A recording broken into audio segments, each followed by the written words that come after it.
পবিত্র রমজান মাসে আমি আমাদের দেশবাসীকে আহ্বান জানাচ্ছি নিজেদের ঈমানকে জাগ্রত করতে। আসুন একসাথে এগিয়ে যাই। আসসালামু আলাইকুম ওয়া রাহমাতুল্লাহ। প্রিয় দর্শকবৃন্দ, আজকের বিশেষ আয়োজনে আমরা শুনবো পবিত্র রমজান ও রোজার ফজিলত নিয়ে এক গুরুত্বপূর্ণ ইসলামিক বক্তব্য। আলহামদুলিল্লাহ, ওয়াসসালাতু ওয়াসসালামু আলা রাসূলিল্লাহ সাল্লাল্লাহু আলাইহি ওয়াসাল্লাম। প্রিয় দেশবাসী, আল্লাহ তাআলা পবিত্র কোরআনে ঘোষণা করেছেন, হে ঈমানদারগণ, তোমাদের উপর রোজা ফরজ করা হয়েছে, যেমন ফরজ করা হয়েছিল তোমাদের পূর্ববর্তীদের উপর, যাতে তোমরা মুত্তাকি হতে পারো। রোজা শুধুমাত্র ক্ষুধা ও তৃষ্ণা সহ্য করার নাম নয়।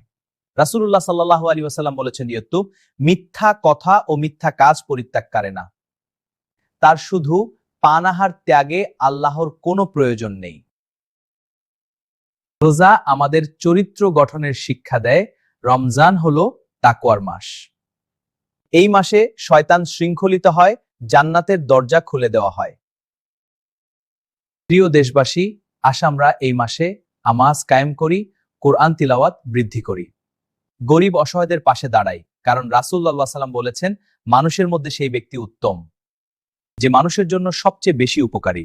আসুন আমরা দোয়া করি। হে আল্লাহ, আমাদের দেশকে শান্তি দান করুন, আমাদের যুব সমাজকে হেদায়েত দিন, আমাদের রোজা, নামাজ ও দোয়া কবুল করুন। রব্বানা তাকাব্বাল মিন্না ইন্নাকা আনতাস সামিউল আলিম। আমিন।